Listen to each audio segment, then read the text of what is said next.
सिंदेवाही तालुक्यात अवैध रेती व मुरुम तस्करी होत असल्याची ओरड होत असताना अखेर प्रशासनाने मध्यरात्री धडक कारवाई केली। चिमूर येथील उपविभागीय दंडाधिकारी किशोर धाडगे व चमू यांनी शुक्रवारच्या मध्यरात्री सापळा रचत लाडबोरी व गडबोरी रेती घाटांवर छापा टाकला।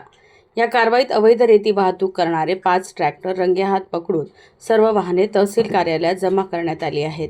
गेल्या काही महिन्यांपासून ज्या घाटाचा लिलाव झाला नाही त्या घाटावरून तस्करांनी डल्ला मारणे सुरू केले होते। महसूल विभागाच्या कथित दुर्लक्षामुळे तस्करी वाढल्याची चर्चा होती।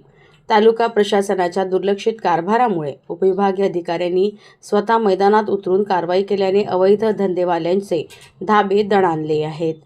जप्त ट्रॅक्टरपैकी काही स्थानिक राजकीय पदाधिकाऱ्यांच्या मालकीचे असल्याची चर्चा रंगली असून राजकीय वर्तुळात खळबळ उडाली आहे।